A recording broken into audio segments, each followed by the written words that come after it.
Alien from LA, released 1988, directed and written by Albert Penn. It's a Kenyan film. Again, this is going to be hilarious. We see our main character played by a 24-year-old Kathleen Arland, and her blonde friend is a bit of an egotistical bitch.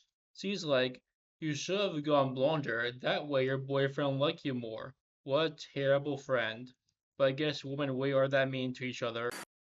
How is Kathleen's Arlen's portrayal of autism in this film? Scared of flying, you know? Well, it's not as impressively nuanced or ahead of its time as Marcel Murank's portrayal in Real Genius of autism. It's basically a filter. It lets the CO2 out and the O2 back in like a plant, but no bubbles. How come you're not, Necking? I'm not gay! No! Is less offensive than Bertha from iCarly. These stairs are awesome! This is like where you eat meals and socialize? Uh-huh. Cool! Anybody seen my bottle of lotion? Spencer! How are you? Great!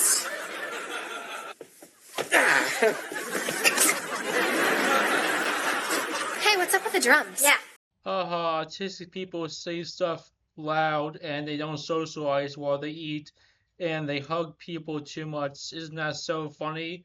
No, it's not iCarly. A movie from 1985 was better at portraying autism than a series made in 2009. You did a bad job, iCarly, a really bad job. So we see she works at a burger restaurant and she gets a letter from her dad who's in Africa, and she decides to listen to her boyfriend and get better at not being scared of flying and go all the way to Africa just to see her father, even though her father abandoned her for work and obsession that nobody else believed in.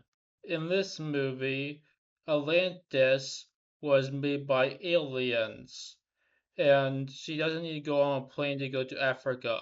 She just needs to read a book and open a door and go downstairs because this movie has magical realism. Dated special effect from 1988.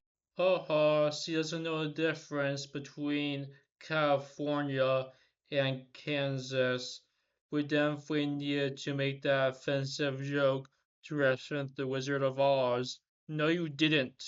I have autism and I love geography. She meets her father, and her father's like, nobody believed me, but I swear Atlantis is real. She complains for like 5 minutes and says, hey, I saved your life. I should go to Atlantis. She repeats this until her father agrees. Autistic people don't know when to stop begging, am I right? Oh my god, that is kind of true. I do have a hard time realizing when I repeat myself in conversation. There are stuff that like trolls and moles who live on Earth. There's also the Smurfs. The Smurfs was originally a German comic. It made him very accessible again in the 1980s. Then they rip it off by making the Biscuits. We get it. She's autistic. Okay, I do really like the production design in this movie. It's very impressive for a canon film. And it's definitely Albert Pine having a lot of fun with his directing style. So everybody's suspicious of her because she's a human and they are considered aliens in this world. I don't know how she doesn't get in prison, but I guess we wouldn't have as much fun if she did. Stuff has happened in a movie. We meet her father's dual girlfriend, and apparently they have to pay bills in this new land that never comes up again. So she sews her a new dress, and it's a really cool 80s style dress. And she like helps her out. Is a good character. So the movie starts to get wait, I don't think she comes back into the film, so she doesn't help her out. We learn that he's just as bad at being a boyfriend as he is at being a father. He left his girlfriend for a year, and he left his daughter for, I guess, um, over 10 years. They eat worm sandwiches, so gross, right? Meet Deep Roy, who definitely fits this movie's tone and style, and it was always great to see Deep Roy in a film. He examines the girl and sees that she's a human, but they think she's hot, so they don't put her in jail. Anyway, there's a wrestling match going on. This movie just constantly switches back and forth to show another part of the world while conversation's going on. She becomes a celebrity. Reese's character with big eyebrows. He meets this creep that's obsessed with her. The creep talks close to her face and says, I'll love you forever. I know you want me to sweep you off my feet. He's a creep because he's an egotist. He assumes that she loves him and that she wants him to sweep her off her feet.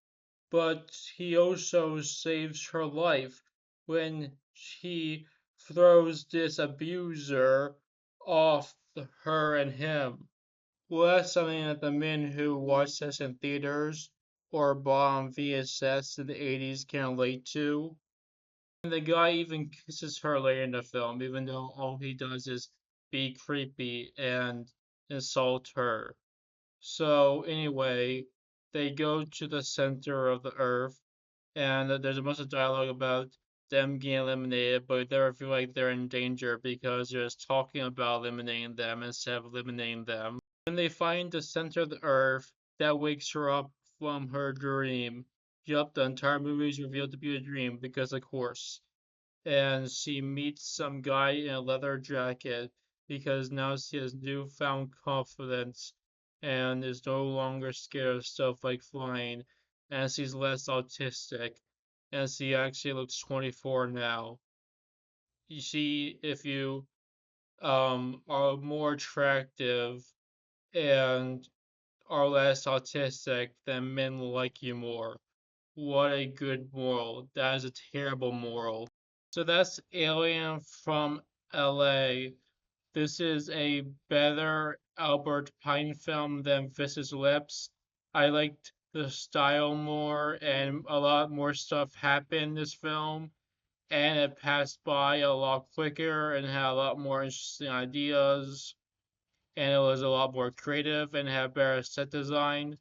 So yeah, this is a good movie to watch if you want to see Albert Pine's style, but it still had problems with telling its story and not showing everything that it sets up, and not the best portrayal of autism, like kind of a annoying portrayal of autism that's kind of dated, and it had kind of a bad moral. But this movie is better to show Albert Pine's style, and it is more interesting. So if you want to see this movie, you can watch it on Tubi.